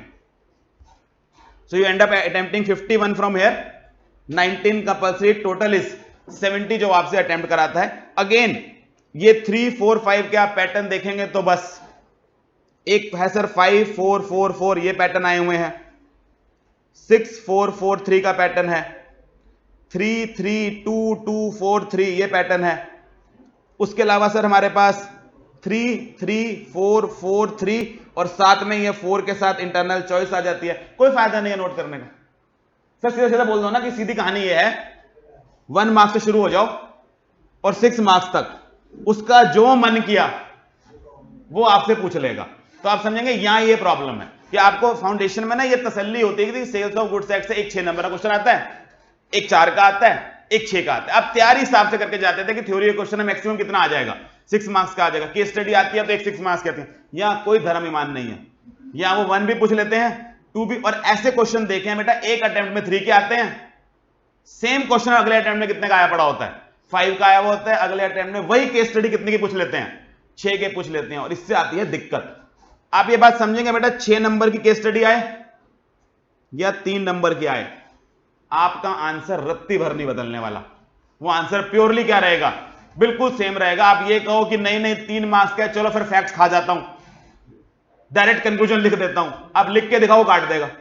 यानी कि उसको 3 नंबर में भी क्वेश्चन को उतनी इज्जत चाहिए जितने 6 नंबर के क्वेश्चन को चाहिए। तो आपको फिर भी सजाना पड़ता है कि सबसे पहले मैं लॉ लिखूंगा, फिर उससे पहले मैं फैक्ट्स लिखूंगा, फिर कंक्लूजन लिखूंगा। अब दिक्कत क्या है, 6 नंबर में तो मन से आवाज आती है लिख दे। जब वो क्वेश्चन होता है ना 3 का, आपको अंदर से बड़ा गुस्सा आ रहा होता है कि एग्जामिनर कर क्या रहा है मेरे साथ कि 3 नंबर में केस स्टडी। और यहां से पेपर मुश्किल या आसान होता है। पेपर बेटा सीए में मुश्किल का मतलब पता क्या होता है, 80% पेपर में सीए मुश्किल होने का मतलब यह है कि पेपर टफ है का मतलब पेपर लेंदी था। सीधी सी कहानी बताऊं, कौन से बच्चे हैं इसके सारे के सारे पेपर 100 के 100 के मार्क्स से कंप्लीट हो गए थे, सारे पेपर में पूरे करके आए हूं। करो बेटा, बहुत बड़ी अचीवमेंट है, सारा पूरा कराए हो तो। कितने ऐसे हैं जिन्होंने छोड़ा था लेकिन आता था पेपर, अकाउंट्स, लॉ में तो बेटा एक दिक्कत और है ना, हमें धीरे धीरे आता है। वो आता होता है लेकिन वो धीरे धीरे आ रहा होता है कि बंदे ना फिर ऐसे हिलाता है, थोड़ा सा और पीछे निकल के आता है। वो आपने इतना रट रखा होता है कि धीरे धीरे पेपर में याद आ रहा है। तो धीरे धीरे के चक्कर में दिक्कत क्या होती है, जब तक पूरा याद आता है वो 3 घंटे खत्म हो जाते हैं। तो ये एक बहुत बड़ी प्रॉब्लम है सर। अब हुआ क्या, जब पहली बार पेपर हुआ था ना ये वाला, तो इसमें इश्यू ये आया था कि जब पहली बार 30 मार्क्स के एमसीक्यूज आए थे, बच्चा 20 मिनट पहले एग्जामिनेशन सेंटर से बाहर था, क्योंकि उन्होंने 30 मार्क्स का बनाया और नीचे वाला पैटर्न वैसा रखा जैसा यूजुअली होना चाहिए। 6-4 नंबर के क्वेश्चन पूछ लिए। अब आप ये बात समझते हैं बेटा, 30 मार्क्स के एमसीक्यू अटेम्प्ट करना और 30 मार्क्स का थ्योरी अटेम्प्ट करना, क्या टाइम बराबर लगता है? नहीं सर, 30 मार्क्स के एमसीक्यू तो मैं 5 मिनट निपटा दूंगा, आते हैं तो आते हैं, नहीं आते तो आगे वाले को आते हैं, क्या फर्क पड़ता है? अंदर से बात है, और क्या करना है। और सबसे बड़ी बात क्या है सर, इस 30 के एमसीक्यू के अंदर कोई नेगेटिव मार्किंग नहीं है। बताओ सर, ये काम फाउंडेशन में कर देते हैं, मजाल है मैं पागल में छोड़ के आऊंगा कोई भी क्वेश्चन, नहीं भी आता होगा तो इसलिए क्या करके आऊंगा। बेटा सीधी सीधी बात मैं बताऊं, एमसीक्यू के अंदर ना 2 क्वेश्चन तो निहायती इतने बेहुदा होते हैं कि आपको पता होता है ये तो हो नहीं सकते। सारा चांस 50-50 का गेम का होता है। और सर इतनी बुरी किस्मत लेकर तो पैदा हुए नहीं कि सारे भी ना आते हैं ना, तुक्के मार के बहुत बड़ा चांस है बेटा तब भी 10 आ जाएंगे, क्योंकि सर इतनी बुरी किस्मत थोड़ा पैदा हुए हैं कि सारे गलत करेंगे और सारे गलत हो जाएंगे। तो बच्चे इसलिए क्या करते हैं, मैं पूछता एमसीक्यू ठीक थे, वो कह रहा है हाँ ठीक ही थे। मैंने कहा आते थे, कहता बस आते ही थे सारे, जब कर आया तो क्या था, आते ही थे। तो ऑब्वियसली सर इसमें फायदा क्या होना, लोग सब अटेम्प्ट करके आते थे और उनका ये वाला पेपर छोटा पड़ जाता था और बच्चा फिर वहां मजे लेता था, लाइनें डाल रहा है पेपर के अंदर, चेकिंग कर रहा है, पानी पीने जा रहा है, कोई कह रहा है पंखा धीरे चल रहा है। एग्जामिनर बड़े परेशान होते, कहते सीए का पेपर देना है, मजाक करने आयो, पंखा नहीं चल रहा, वॉशरूम चला जाऊं, पानी भरा हूं बाहर से। ये ऐसे सर अच्छे लगता है स्कूलों के पेपर में, जहां वे लोग टाइम पास कर रहे होते हैं, आता जाता तो कुछ होता नहीं। या बीकॉम के पेपर में, जो लोग बीकॉम दे के आए हैं सर, वहां ऐसा होता है कि 3 घंटा काटना होता है, तो आधा घंटा पानी पीते हैं, आधा घंटा वॉशरूम में जाके किताब ढूंढते हैं, जो छुपा के आए थे वो गई कहां। तो प्रैक्टिकली सर ऐसे पेपर करते हैं। तो ये वाले हाल सीए के पेपर में होने शुरू हो गए। उन्होंने एक अटेम्प्ट के बाद बेटा अगले अटेम्प्ट में ऐसा पेपर बनाया, 12-12, 15-15 नंबर के पेपर छूट गए। कुछ नहीं चेंज किया, पैटर्न बदल दिया। उन्होंने कहा आओ जरा दिखाते हैं 70 नंबर का पेपर कैसे बनाते हैं। 70 नंबर का पेपर 3 घंटे में पूरा नहीं होता, क्योंकि आप 70 का बनाना शुरू करो, वो क्वेश्चन जो 6 का था आप उसकी जगह 3-3 के 2 पूछ लोगे, तो पेपर ऑब्वियसली क्या हो जाएगा, लेंदी हो जाएगा। वो ये करता है। तो इस भ्रम में बिल्कुल मत रहना कि एमसीक्यू का पेपर है तो पूरा हो जाएगा, ये अभी भी पूरा नहीं होगा आपसे। अभी भी दिक्कत क्या आएगी कि पेपर में फिर वही मुसीबत होगी कि सर आता था रह गया। एक बच्चा बड़ा खुश होता है जिसको आता ही नहीं होता, उसके बाहर आके शक्ल के बना कोई गम ही नहीं होता, वो बाकियों पे हंस रहा होता है। क्या पा लिया तुमने? सारा आता था तभी 12 नंबर का छोड़ा है, मुझे देख, मुझे आता ही 80 का था, बकायदा 80 का करके आया हूं। तो आप समझेंगे वो बच्चा बड़ा परेशान होता है जो बेचारा पढ़ के जाता है और पेपर पूरा नहीं होता। और बेटा रियलिटी ये है कि इस पेपर के अंदर आपको मैक्सिमम अटेम्प्ट करना पड़ता है, क्योंकि धीरे धीरे होता क्या है कि जैसे जैसे आप ऊपर जाते जाते हैं ना इंटर की तरफ, जो मार्क्स मिलेंगे ना वो कम होते जाएंगे। बिकॉज अब वो आपको 4 में से 4 बड़े रेयरली देगा, वो 6 में से 6 रेयरली देगा। There is nothing called perfect answer in law. Law में कोई परफेक्ट आंसर होता ही नहीं, जैसे इंग्लिश में कोई परफेक्ट ऐसे होता ही नहीं। आप ये कहें कि मेरा ऐसे इतना अच्छा है कि दुनिया में इससे अच्छा कोई लिख नहीं सकता, इसलिए मेरा 10 में से 10 नंबर देंगे, कोई नहीं देगा आपको। इसलिए हाथ रोक के वो क्या ही करेगा, वो आपको लिमिटेड देगा कि इससे बेटर आंसर लिखा जा सकता था। तो बहुत रेयरली होता है कि पूरे मार्क्स मिलने होते हैं, इसलिए वो आपको लेके चलना पड़ता है कि पूरा लिख के भी आऊंगा तो एग्जामिनर क्या करेगा, 20% तो एग्जामिनर के हैं, 80% नंबर मेरे हैं इसमें से, तो मैं 80% लेने जा रहा हूं प्रैक्टिकली, और इस वजह से यहां पर दिक्कत आती है। तो यहां पर एक प्रॉब्लम आपको ये आएगी कि पेपर लेंथी होगा, और इसको ठीक करने का तरीका क्या है, लिखना शुरू करें, आदत डालने लिखने की। जब कुछ ब्लैक बोर्ड पर लिखा हुआ होता है ना, ये जेब से यंत्र की तरह फोन निकाल के और ये फोटो में खींचनी बंद कर दें। बच्चा को मैं कहूं ना बेटा ये नोट डाउन करने का, तभी करता हूं। वो जेब से फोन निकालता है, खिचिक। और मजे की बात यह है उन्होंने ग्रुप बना रखे होते हैं, फोटो खींचने का काम तेरा।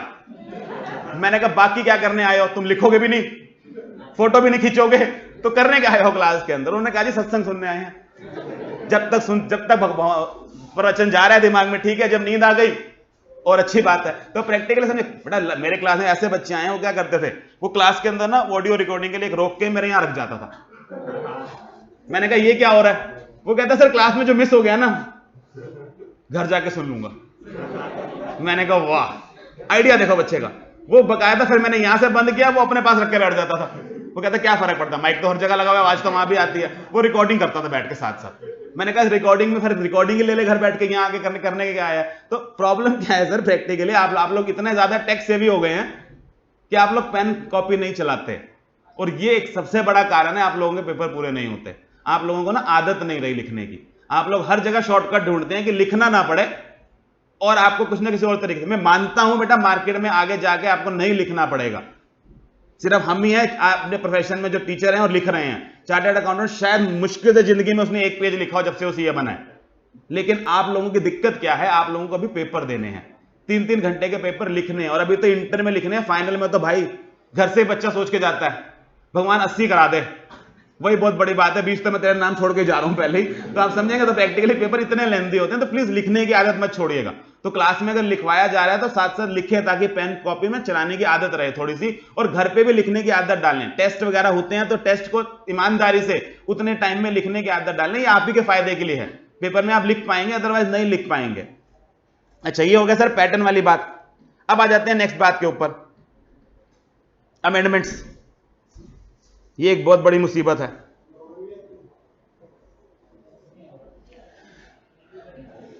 टैक्स और लॉ 2 सब्जेक्ट हैं बेटा आपके सिलेबस के अंदर जो अमेंडमेंट प्रोन है, बाकी सब सेम है।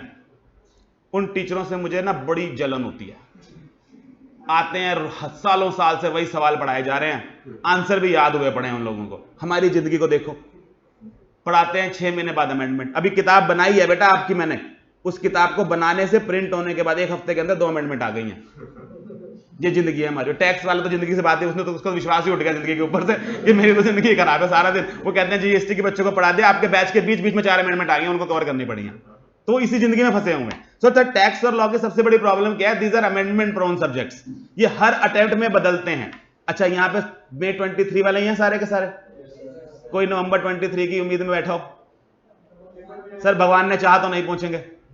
बाकी अगर खुदा ना खास्ता नवंबर 23 देना पड़ गया तो बेटा ये 2 सब्जेक्ट बड़े दुखी करने वाले हैं, क्योंकि होगा क्या, दोनों में क्या आ जाएंगे, चेंजेस आ जाएंगे। बाकी सारा सिलेबस सेम रहेगा, ये 2 सब्जेक्ट क्या होंगे, अमेंडमेंट होंगे। हाँ, लॉ में थोड़ी सी कम आती है, क्योंकि यहाँ अदर लॉज वाले पार्ट में अमेंडमेंट नहीं आएगी।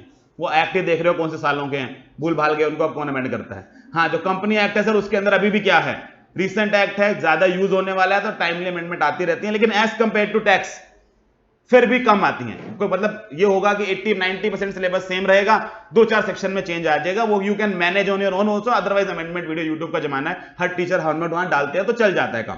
टैक्स में नहीं चलता। टैक्स में प्रॉब्लम क्या होती है कि अमेंडमेंट ऐसी आती है जो मल्टीपल जगह क्या करती है, इंपैक्ट डालती है। सर अमेंडमेंट हमें करके कितनी जानी है, सिलेबस में आती क्या है। उन्होंने कहा जी देखिए अमेंडमेंट्स का रूल यह है कि अगर आप May 23 एग्जाम में बैठ रहे हैं तो 31 अक्टूबर 2022 तक, यानी कि 6 महीने पहले तक जो अमेंडमेंट आ जाएंगी बस वो कोर्स का पार्ट बनेगी।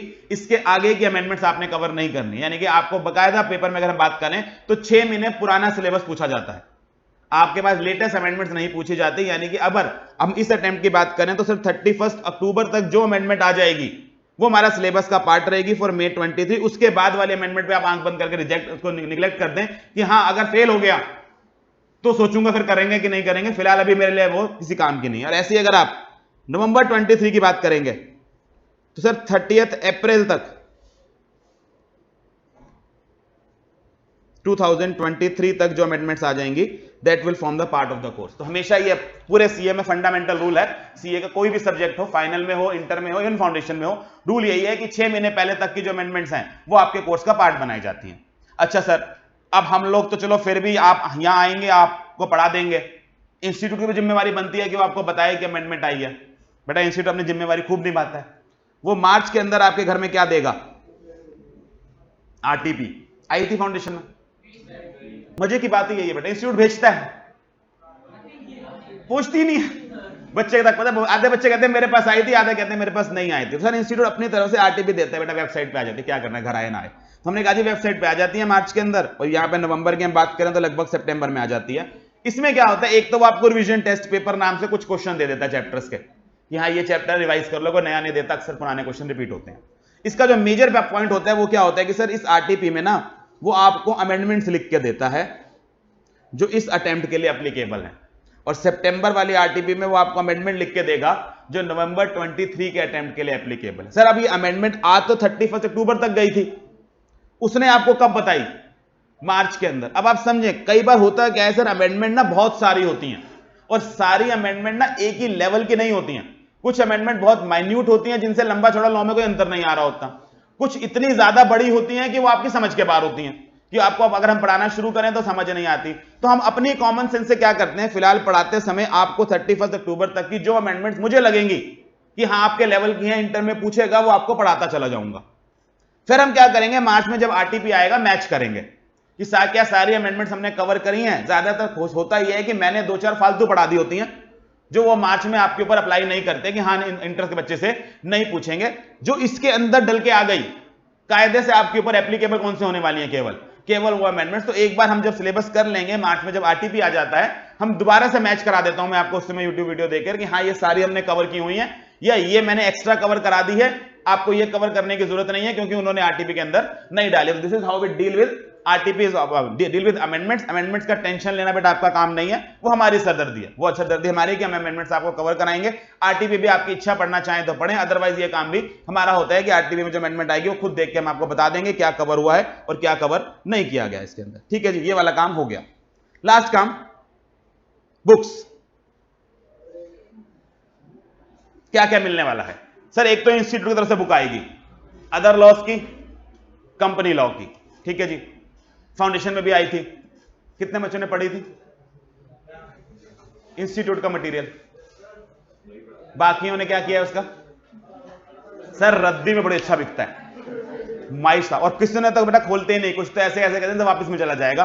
बेटा रद्दी में मैं ये बताऊं, पढ़ी हुई और बिना पढ़ी हुई एक कितने की जाती है, तो कभी आप इस चक्कर में ना पढ़ते होंगे रद्दी का प्राइस कम हो जाएगा उसका, वो तोल के लेता है, तो तोल उतना ही रहता है, शायद थोड़ा पेन की लाइन उन्होंने मारने से बढ़ ही जाएगा, 200-400 ग्राम की इंक चली जाएगी उसके अंदर, तो पढ़ लिया कीजिए उसको। लेकिन सर प्रॉब्लम वही है कि हम हर जगह से कहीं ना कहीं से कोचिंग वगैरह पढ़ते हैं, तो हर टीचर क्या करता है आजकल, अपने बुक्स अपने नोट्स देता है, वही काम है, ज्यादातर आपको जरूरत नहीं पड़ती है, क्योंकि ऑब्वियसली मैं ये बिल्कुल नहीं कहूंगा अपना इंस्टीट्यूट का मटेरियल मत पढ़ा कीजिए, उसके बाहर पेपर में एक शब्द भी नहीं आएगा। अगर एक भी क्वेश्चन ऐसा आता है जो इंस्टीट्यूट के मटेरियल में नहीं है, you can directly challenge the institute कि ये बुक में नहीं है, या आपने कहां से पूछ लिया, और इंस्टीट्यूट उसके आपको ग्रेस मार्क्स देगा। तो this is how the syllabus works. Institute के मटेरियल से बाहर कभी कुछ नहीं पूछा जाएगा, it has to be in the material, then only it will be asked. या वो मटेरियल में होगा या वो आरटीपी में अमेंडमेंट के रूप में होगा, तो दोनों में से एक जगह पे होगा तभी पूछा गया है। तो सर इसके हम क्या करते हैं, मैं आपको 3 बुक्स दूंगा। अगर आप इंस्टीट्यूट हमारे लेंगे तो हमारे यहां से 3 बुक्स मिलेंगे आपको। एक अदर लॉस की, जो अर्ली बैच में आए हुए हैं उनको ये बुक मिल गई है। यहां पर आपको चारों यूनिट मिल जाएंगे, contract act, negotiable, general clauses act और इंटरप्रिटेशन। उसके बाद आपको एक सेकंड बुक मिलेगी कंपनी लॉ की। कंपनी लॉ की बुक दो पार्ट्स में आएगी, एक 2A आएगा, एक 2B आएगा। 2A आपको मोस्ट प्रोबेबली कल परसों तक मिल जाएगा, जो ये नोट्स मिले हैं ये 2A बुक के पार्ट हैं। तो 2A में क्या होगा सर, हमारे पास 10 यूनिट हैं, 10 चैप्टर्स हैं कंपनी एक्ट के। 5 चैप्टर्स हमारे कहां रहेंगे, 2A में रहेंगे, और 5 चैप्टर्स कहां रहेंगे, 2B में रहेंगे। अच्छा, ये चैप्टर्स कौन से हैं, मेरे बनाए हुए नहीं, कंपनी एक्ट के chapter, chapter 1 chapter 2 company act में चैप्टर बनाए गए हैं। तो हमारे पास जो 148 सेक्शन है, ये कंपनी एक्ट के कितने चैप्टर्स हैं, 10 चैप्टर्स हैं। अब इनमें से अगर मैं बात करूं तो बेटा 2A में मैंने ये जो 10 चैप्टर्स हैं इनको 4 यूनिट्स में डिवाइड कर दिया है। तो जो ये 10 चैप्टर्स हैं ये आपको एक बार मैं पहले दिन क्लियर करा दूं, हमने इसको क्या किया है, 4 यूनिट्स में डिवाइड कर दिया है। ये मैंने खुद किया है। यूनिट 1 में मैंने आपके साथ चैप्टर 1, 2 और 3 कवर किए हैं ऑफ द कंपनीज एक्ट, जो एक्ट में दिए गए हैं। दिस इज सेक्शन 1 से लेकर 42 तक, ये आपके चैप्टर 1, 2 एंड 3 हैं। यूनिट 2 की हम बात करें तो यहां पर हमारे पास चैप्टर 4, 5 एंड 6 43 से लेकर आपके 87 तक यहां कवर होंगे। यूनिट 3 जो है ये आपका केवल एक चैप्टर है, चैप्टर 7, जो कि सेक्शन 88 से लेकर 122 है। काफी बड़ा चैप्टर है, इसलिए एक अलग यूनिट बना दिया है। और लास्ट में आपका यूनिट 4 है, जो कि 8, 9 और 10 चैप्टर्स हैं, 123 से लेकर 148 तक। तो इस तरह से मैंने सिलेबस को यहां डिवाइड किया। तो अब जनरली मैं आपके लिए जो वर्ड्स यूज करूंगा वो यहां से करूंगा, यूनिट 1, 2, 3 एंड 4। अब इसको बुक्स में कैसे दिया गया है, अगर आप बुक्स में देखेंगे तो बेटा 2A में आपको यूनिट 1 और यूनिट 3 मिलेगा, यह आपकी बुक बनेगी 2A। और यूनिट 2 और यूनिट 4 कहां मिलेगा, 2B बुक के अंदर। तो मैंने पहले क्लियर कर दिया बुक किस तरह से मिल रही है आपको। सर चैप्टर 1, 2 और 3 और चैप्टर 7 ये मैं आपको कहां कराऊंगा, 2A बुक में। यानी कि सर पहले हम चैप्टर 7 कर लेंगे, हाँ हम 1, 2, 3 करने के बाद उसके बाद डायरेक्टली कहां चले जाएंगे, चैप्टर 7 पे। ये चैप्टर का नाम है जनरल मीटिंग्स, और ये बहुत इंपॉर्टेंट है क्योंकि इसके अंदर जो चीजें पढ़ाई जाती है ना, बाकी चैप्टर्स को पढ़ते समय इनका जिक्र आता है। तो अगर मैं पहले इसको ना कराऊं तो बाकी इसको पढ़ाने में मुश्किल आती है। जनरली वर्ड्स आते हैं, OR पास करना है, SR पास करना है, जनरल मीटिंग बुलानी है। जब तक ये शब्द क्लियर नहीं होते ना तो ये टॉपिक समझ नहीं आते। इसलिए पहले मैं क्या करा देता हूं, ये मीटिंग्स वाला चैप्टर करा देता हूं। और मीटिंग्स वाला chapter one of the very important chapters है। सिर्फ इस यूनिट में से आपको 15 मार्क्स के क्वेश्चन मिल जाते हैं पेपर के अंदर। तो it is one of the very important unit जहां से ज्यादा क्वेश्चन आते हैं, इसलिए हम इसको पहले कर लेते हैं। तो चैप्टर 1, 2, 3 और साथ में हम क्या करेंगे, चैप्टर 7 करेंगे, and then we will start with chapter 4, sorry unit 4, और लास्ट में हम किसके ऊपर आएंगे, यूनिट 2 के अंदर। तो ये हमारी सीक्वेंस रहेगी कि हम 1 से शुरू होंगे, फिर 3 यूनिट पे जाएंगे, फिर हम 4 यूनिट पे जाएंगे, और लास्टली हम किसके ऊपर आ जाएंगे, इस सेकंड वाले यूनिट को। इसको लास्ट में रखने का कारण बेटा ये बहुत ज्यादा प्रोसीजरल चैप्टर्स हैं।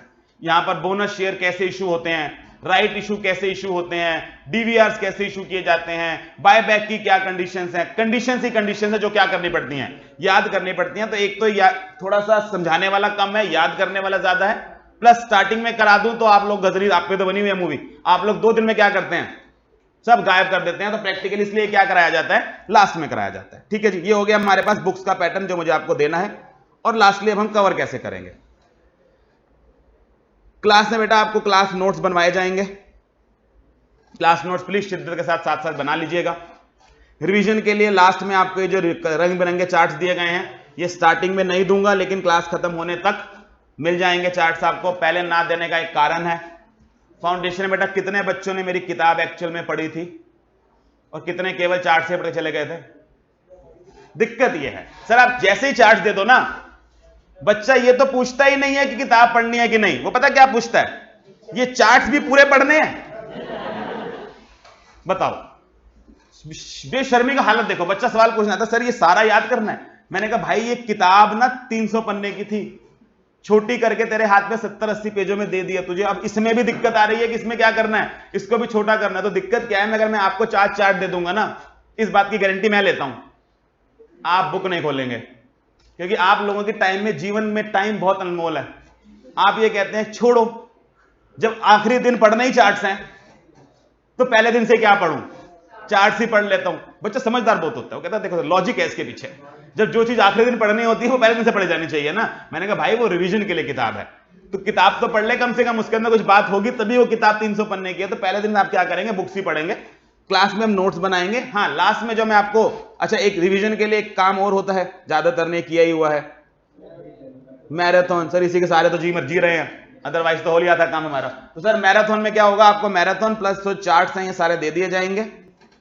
साथ साथ भी आप चाहें तो पिछले अटेम्प्ट की मैराथन अवेलेबल है, साथ साथ आप रिवाइज कर सकते हैं। अदरवाइज इस अटेम्प्ट के लिए कोई खास चेंज तो नहीं है, अदरवाइज पेपर से लगभग 2 महीने पहले आ जाती है।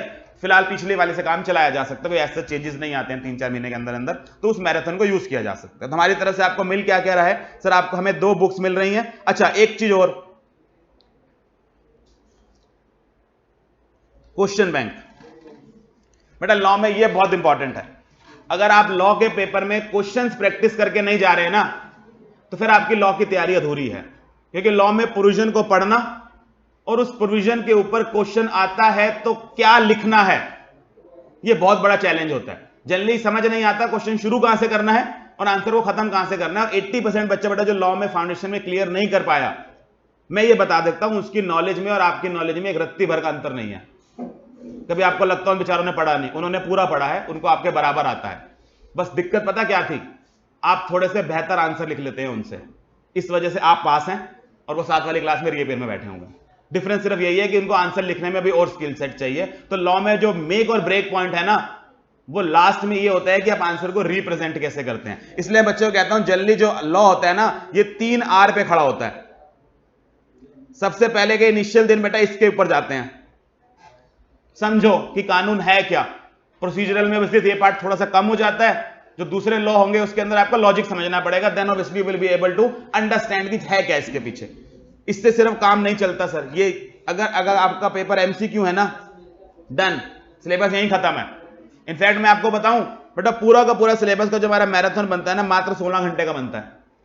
आप सिर्फ वो 16 घंटे का भी पढ़ जाए ना, आप सारे के सारे एमसीक्यू का अटेम्प्ट कर देंगे, एक भी एमसीक्यू नहीं छूटेगा उसके अंदर। क्योंकि उसके अंदर बेसिकली बात किस पे की गई है, रैशनल पे, समझाने पे, कि फटाफट बच्चे को सिर्फ बात पता चल जाए। दिक्कत क्या आती है सर, हमारा पेपर है थ्योरी बेस्ड क्वेश्चन, सेकंड हमारे पास आ जाता है रिटेंशन। हाँ सर, इसी में तो मुसीबत आती है कि क्लास से पढ़ के जाओ और थोड़ी देर बाद भूल जाओ, फिर अगले दिन टीचर दोबारा आएगा, दोबारा गला फाड़ेगा पौना घंटा, वो पिछला रिवाइज कराएगा, थोड़ा सा और पढ़ाएगा, फिर घर जाओ, पिछला भूल जाओ। तो टीचर की जिम्मेवारी होती है कि रोज आके क्या करे, पिछला बार बार गाता रहे ताकि आपको याद रहे। बेटा प्रैक्टिकली ना थोड़ा दिन तो ही चल सकता है, इतना टाइम होता नहीं है कि रोज हम पहले आधा पौना घंटा क्या करें, पिछली 4-5 क्लासें रिवाइज करें। तो हमारा सिर्फ टारगेट क्या रहेगा, मैं पिछली क्लास पक्का रिवाइज कराऊंगा। ये उन नलायकों के लिए जो क्लास में छुट्टी मार लेते हैं कि कम से कम क्लास में आगे बैठे तो उनको इतना समझ आए कि क्या कराया गया था, इससे ज्यादा पॉसिबल नहीं हो पाता। तो इसके लिए मैं आपको क्या करूंगा, जैसे ही यूनिट पूरा होगा, मान लीजिए यूनिट 1 पूरा हुआ, इसका जो रिवीजन वीडियो है ये आपको ग्रुप पे मिल जाएगा। तो इसमें क्या है, कुछ बच्चों को ना आदत होती है, वो जब तक बात सुनते नहीं है ना, मेरी आवाज जब तक उनके कान में जाएगी नहीं, उनको चीज याद होगी नहीं। तो बेटा 2 फायदे हैं इस रिवीजन वीडियो के, एक तो इससे चीज याद हो जाती है, दूसरी नींद बड़ी प्यारी आती है। जब रात को नींद ना आ रही हो ना, मैराथन खोल लें, कान में ईयरफोन लगाएं, 20 मिनट मेरी गारंटी, बस मैक्सिमम इतना सर्वाइव हो गए। आंखें बंद करनी है, कान में डालना है, 20 मिनट के बाद सब सफा, सुबह चलता हुआ मिलेगा आपको रिवीजन, लेकिन आप अच्छी नींद में सोएंगे पूरी रात, कोई टेंशन नहीं आएगी। तो आप समझेंगे 2 बेनिफिट है, एक तो टाइम टू टाइम रिवाइज करने में हेल्प करता है, दूसरा मन की बहुत शांति मिलती है। जब सोना हो कहीं लगा लें इसको कान के अंदर, दुनिया में बम फट जाए, आपको बड़ी प्यारी नींद आने वाली है। तो अक्सर कई बार मैं खुद भी ये कर लेता हूं, जब नींद नहीं आ रही तो अपनी मैराथन लगा लेता हूं कि चलो अपनी मैराथन ही सुनता हूं क्या किया हुआ इसके अंदर। तो प्रैक्टिकली बेटा पर्पस क्या है, हमने ये साइकोलॉजिकली चेक किया है बच्चे का कि किताब से पढ़कर चीजें मुश्किल से याद होती हैं, सुन के जल्दी से याद होती हैं। ये लॉजिक वो है जैसे आपको गाने के लिरिक्स याद हो जाते हैं। कोई पुराना गाना मैं बजा दूं ना, आपको पता भी नहीं चलता, अगले लाइन अपने आप मुंह से निकल आती है, कभी याद नहीं की होती, क्योंकि वो इतनी बार सुन ली होती है कि दिमाग के किसी कोने में वो बस गई होती है। यही काम इस मैराथन के साथ करना है बेटा। इस मैराथन को, इन रिवीजन वीडियो को तब तक सुनना है जब तक आपको मेरी आवाज से नफरत ना हो जाए, जब तक आपको करें बहरा हो जाऊंगा, इस बंदे की आवाज नहीं सुनूंगा, उस दिन तक इस वीडियो को सुनते रहना। जब आपको ये लगे मुझे वर्ड बाय वर्ड पता है, मुझे ये भी पता है सर ने इस वीडियो में कान कब खुजाया था, मुझे एग्जैक्ट टाइम लिमिट पता है, तब उस दिन आप ये कहेंगे वीडियो देखने का टाइम खत्म हो गया, कि अब आपने इसको याद कर लिया, this is what you have to do. तो अपने ये जीवन काल में जो थोड़ा इंस्टाग्राम का टाइम होता है ना, उनमें से थोड़ा सा बेटा, मैं रील में रिवाइज नहीं करा सकता, मेरा बस चलता था, मैं उसमें करा देता और आप वो देख भी लेते। प्रॉब्लम क्या है कि थोड़ा सा रील से ज्यादा सिलेबस है, तो मैंने वीडियो दिया इसके लिए। तो प्लीज थोड़ा सा अपने वो इंस्टाग्राम के रील के टाइम्स में से थोड़ा सा टाइम निकाल के आधा पौना घंटा भी सिर्फ ये कर लें कि रोज मैराथन वीडियोस देख लें, तो पिछली चीजें ना बड़ी आसानी से रिवाइज होती जाएंगी। और प्लीज फाउंडेशन वाली गलतियां दोबारा मत करना।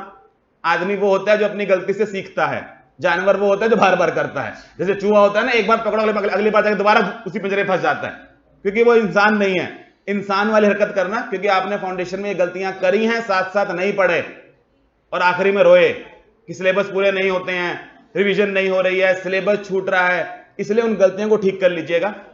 फाउंडेशन में बेटा गलती सुधारने का टाइम था, इंटर में टाइम नहीं मिलेगा। अच्छा, 2 ग्रुप कौन कौन प्लान कर रहे हैं?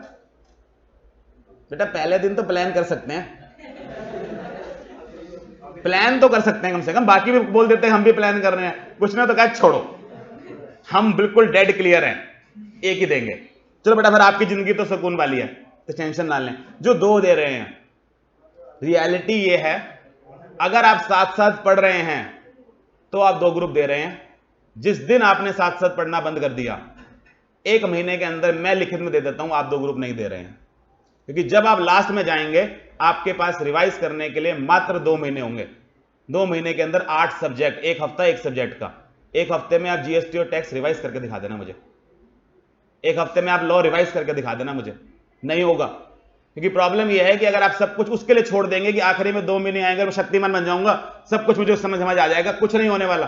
तो ये धीरे धीरे रोज करना पड़ेगा आपको। अगर आप रोज 2:30, 3, 4 बजे घर पहुंच रहे हैं, उसके बाद मुझे मालूम है बेटा शेड्यूल टफ है, आप लोगों की जिंदगी कितनी बेकार है उससे मेरे से ज्यादा कोई नहीं जानता, क्योंकि मैं जिंदगी से निकला हूं।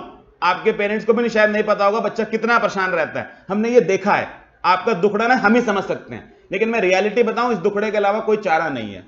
आपको करना पड़ेगा, सबने किया है। और जो अपने ऊपर तरस खाना छोड़ दें कि मैं कोई बहुत बड़ा झंडा गाड़ रहा हूं, कुछ नहीं गाड़ रहे आप। कभी आप इस चक्कर में हो गया बहुत बड़ा कुछ वो कर रहे हैं। दुनिया में, इस देश में हर बंदा क्या कर रहा है? मेहनत कर रहा है। मेहनत करनी पड़ेगी भारत में अगर आप तो, क्योंकि यहाँ कंपटीशन बहुत टफ है। यहाँ हर चीज के लिए मेहनत करनी पड़ती है। यहाँ आप सड़क पे जाके भुट्टे की रेडी भी लगा दोगे ना, 8 साथ में आगे खड़े हो जाएंगे, जो आपके साथ बेचने खड़े हो जाएंगे, 1 रुपया नहीं कमाने देंगे आपको। तो ये वो ऐसा देश है जहाँ रेड लाइट पे स्ट्रॉबेरी भी 200 लोग इकट्ठे खड़े होकर बेचते हैं, जहां एक चीज बेचने शुरू कर दें। तो आप समझेंगे यहाँ कुछ आसानी से नहीं मिलने वाला। तो पहले दिन से इस बात को ध्यान रखें, अगर पास होना है तो पहले दिन से पढ़ना है। और अगर गलती से 1 आधा दिन नहीं पढ़ाई होती, खुद अपने आप को बैठ के बेटा फिर संडे को उस बात को कवर कर लेना। आपको यह पक्का होना चाहिए कि कोई वीक ऐसा नहीं निकलेगा जिस वीक में मैंने उस दिन उस पूरे वीक का किया हुआ काम रिवाइज नहीं किया। अगर उस दिन हो जाता है तो अच्छी बात है, नहीं होता तो बेटा फिर अपना संडे सवा करो, पूरा का पूरा कवर करो। क्योंकि अगर आपने वीकली बेसिस पर टारगेट पूरे नहीं किए, बड़ी मुश्किल आने वाली है आप लोगों को। लास्ट में इसलिए पहले दिन कह रहा हूं और बार बार मैं ये बात नहीं बताता रहूंगा। जो बच्चा पढ़ रहा होता है वो अपने आप पढ़ रहा होता है, जो बच्चा पढ़ना बंद कर देता है हम कहते हैं ठीक है, रिजल्ट तो 30% ही आना है, 70 कुछ नहीं करते होंगे तभी फेल होते होंगे, तो कोई कारण होता होगा, नहीं तो 100 का 100 ही आ जाता। जो पढ़ता है बेटा वो कभी फेल नहीं होता, लिखित में ले लो मेरे से। दिक्कत क्या होता है कि आप लोग ना बीच में अपनी राह भटक जाते हैं, आपको सडनली ये लगने लगता है ये जिंदगी कोई जिंदगी है। मैंने कहा तुम जिंदगी में और करने क्या आए हो? अगर नहीं पढ़ रहे हो तो उसके अलावा तुम्हारा इस धरती के ऊपर क्या योगदान है? तो मैंने कहा जी प्रैक्टिकल इसलिए अपने दिमाग में ये आना बंद करा दीजिएगा कि तरह कहता हूं तरस खाना बंद कर दीजिएगा। लाइफ बहुत खराब है, मेहनत करिए, क्लास में जो पढ़ के जाते हैं घर जाके 2-3 घंटे दीजिए, शेड्यूल अच्छे रखिए अपने। और मैं ये बिल्कुल नहीं कह रहा आपको कि आप सारा दिन पढ़िए, आप एंजॉय मत करिए लेकिन लिमिट में करिए। ठीक है, मैं संडे को एंजॉय करूंगा, अगर मैंने संडे एंजॉय करना है तो सुबह 5 बजे उठ जाइए, फिर 4-5 घंटे पढ़ लीजिए। 10 बजे तक आपको पता होता है घर में सब उठ जाते हैं, उसके बाद कहिएगा आज का 5 दिन की पढ़ाई पूरी हो गई, मैं आज 10 बजे से लेकर पूरी रात संडे रात तक एंजॉय करूंगा। लेकिन आपको ये पता होना चाहिए मैं एंजॉय कर रहा हूं बिकॉज मैंने ये एंजॉय करना अर्न किया है। मैं सुबह उठ के 5 घंटे आज अपना काम कर चुका हूं, ऐसे करिए। हम लोग भी यही करते हैं, बट हमारा शेड्यूल आप लोगों से ज्यादा टाइट है। आप लोग तो अगर 4-4:30 तक यहाँ पढ़ रहे हैं तो मैं भी 4:30 तक पढ़ा रहा हूं बैठ के। मैं भी 6 बजे घर पहुंचूंगा, मेरे पास भी कोई संडे नहीं है। लेकिन वही है आपको पर्सनल लाइफ में, ये सीए करियर ही ऐसा है, आपको थ्रू आउट बड़ा डिसिप्लिन के साथ चलना पड़ता है कि काम करना है तो काम करना है, और अगर एंजॉय करना है तो उसके लिए मैं पहले अपने लिए एक स्लॉट डिसाइड कर लूंगा कि ये टाइम मेरा एंजॉय करने का है। उसके लिए मैं पहले क्या करके रखूंगा, अपना जो सिलेबस वाला पार्ट है वो पूरा करके रखूंगा। ठीक है जी, चलिए ये हमारा हो गया इंट्रोडक्शन वाला पार्ट कंप्लीट। थोड़ा सा ब्रेक लेंगे, 1 बजे हम दोबारा शुरू करते हैं, 15 मिनट का ब्रेक लेते हैं। उसके बाद मैं आप लोगों के साथ कंपनी एक्ट शुरू करा रहा हूं। अर्ली बैच के अंदर बेटा मैंने अदर लॉ शुरू कराया था, उसका कॉन्ट्रैक्ट एक्ट हमने कंप्लीट कर लिया है। मेरी तरफ से नालायकों को कुछ नहीं आता है, मैं बैठे हैं पीछे, उनको खुद ही पता है कि क्या कुछ पढ़ा उन लोगों ने, तो मैंने अपने तरफ से कंप्लीट करा दिया, कोई लेना देना नहीं है। हम कंपनी एक्ट से शुरू करेंगे और उसके बाद हम लोग नेगोशिएबल पे जाएंगे, नेगोशिएबल के बाद हम जनरल क्लॉज और इंटरप्रिटेशन पे जाएंगे, और लास्ट में जो बच्चे आए उनके साथ मैं क्या डील करूंगा, कॉन्ट्रैक्टेड डील करूंगा। अदर लॉज कोई भी आपस में रिलेटेड नहीं है, आप कहीं से भी पढ़ना शुरू करते हैं अदर लॉज समझ आता है, कंपनी एक्ट सारा रिलेटेड है। तो हम कंपनी एक्ट से शुरू करेंगे और हमारा major chunk of classes company act पे जाएगी। जब अदर लॉस की आप बात करेंगे तो अदर लॉस की मेरे हिसाब से मैक्सिमम हमारे पास 10 या 12 क्लासेस लगती हैं, तब मैं 3 घंटे की क्लास की बात करता हूं। तो चलिए ब्रेक लेते हैं 15 मिनट की, उसके बाद दोबारा स्टार्ट करते हैं।